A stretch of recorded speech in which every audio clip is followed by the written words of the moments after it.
This might be a world first lens, and I have never seen a lens that does this before. And it's kind of following on a trend that we've been seeing come on over the past couple of years, and that is called tuning or detuning of cinema lenses. But what this lens has done is it's giving you a lens that you do that with a switch in the lens. So you can completely change the look of your image with this switch.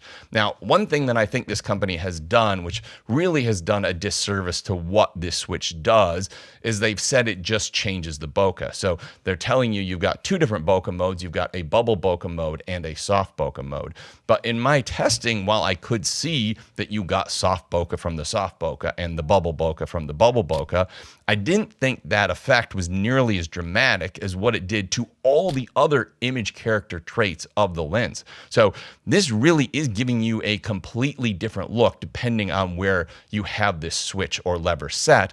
And importantly, what I found later on after testing it for a while is you don't have to go one or the other. You can actually get different looks, or basically an unlimited number of looks, by setting it somewhere in the middle, because sometimes you don't want the full soft look and you only want a half look, and you put it there, and once again you're going to get a completely different image. Now, how this works is when I move this switch back and forth, it is taking a group of elements in the lens and it's moving them back and forth. It's changing their position in the focus stack of elements. So the very rear element seems to stay fixed, and another number of elements at the front seem to stay fixed, but a whole bunch of elements in there towards the rear of the lens move back and forth, and hopefully you'll be able to, you should be able to see that on camera.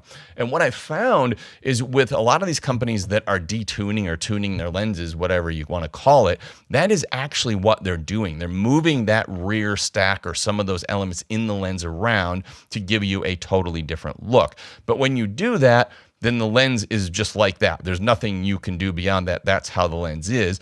This is a lens that's going to allow you to detune and retune your lens just by flipping this lever back and forth. This is the TTArtisan 35mm T2.1 cinema lens with changeable bokeh, I think they're calling it.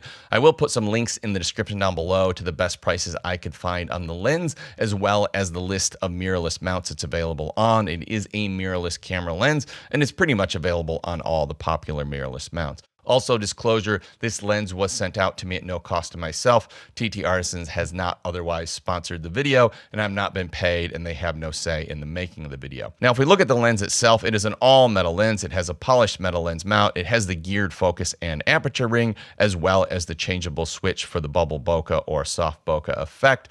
And it's really well built. The focus and aperture rings are really well dampened, and it just feels like a nice standard cinema lens. Now, because this switch changes so much more than just a bokeh, we almost have to think about it as two lenses in one. So in the bubble bokeh mode, I consider that the more standard mode. This gives you a more clinical image, although it does give you the bubble bokeh. I think throughout the rest of the image character traits, it feels more like a standard lens.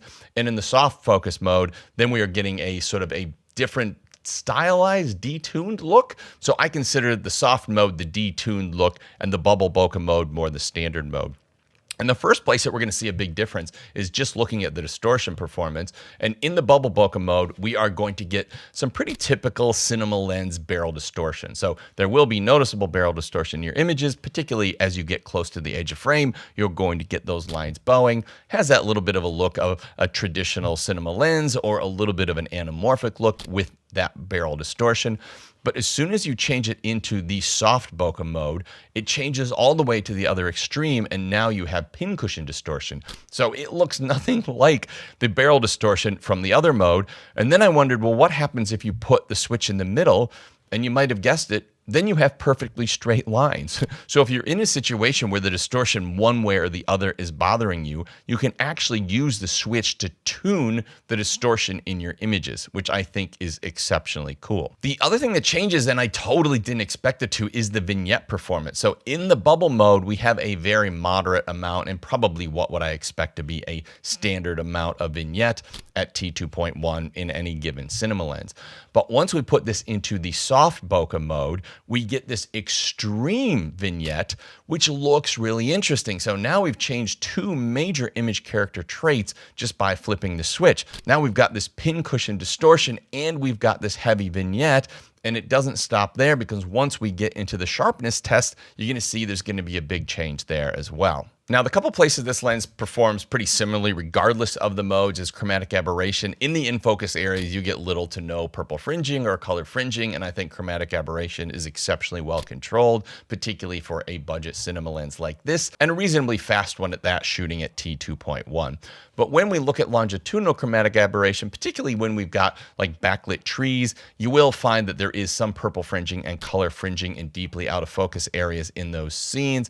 I don't think it's a deal breaker by any means, and I didn't find it ruined any of my images, but it is something that you probably will have to keep an eye out for. If it is a problem, you can just stop the lens down, and that does go away.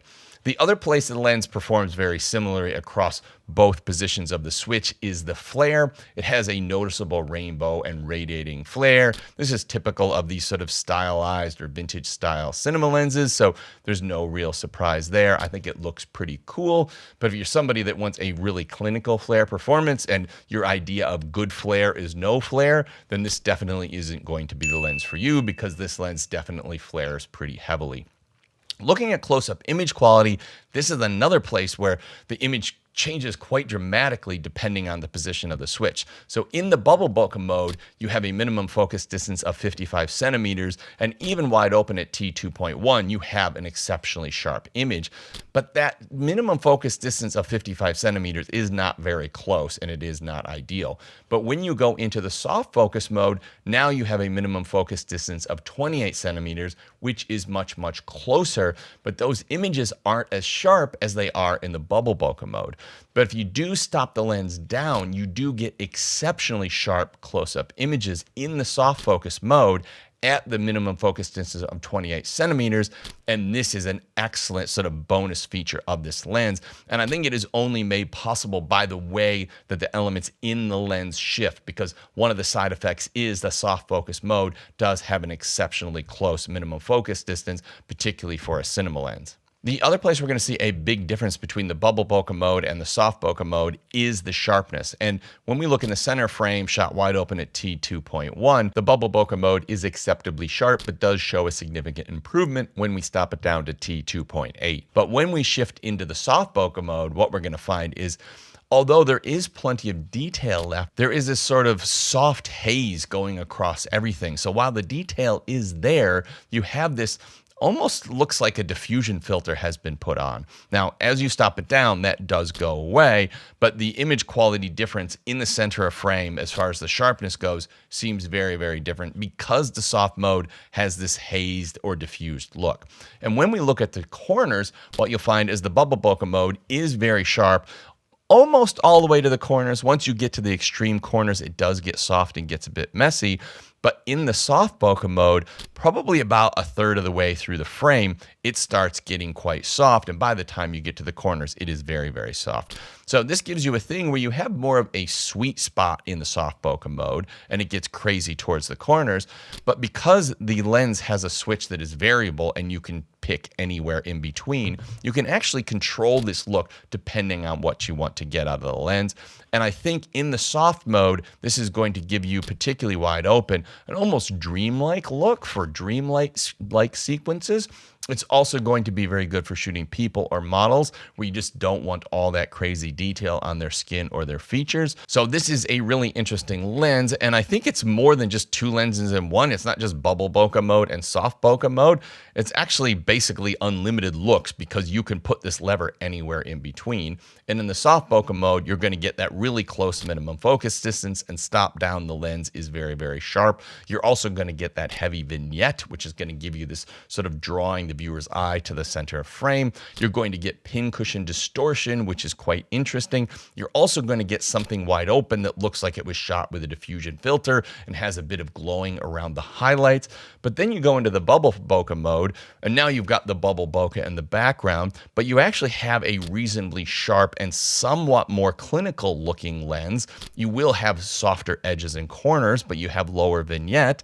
And if either of those extremes is too much, you can just dial it in somewhere in the middle. So I think this is a really fun and interesting proof of concept. I don't know if they're going to come out with more in the future, but I'd really love to hear what people think of this idea. Do you think this is a good idea? Do you think it's a gimmick? I think it is a very interesting lens, but I'm just at this stage just not exactly sure who it's for.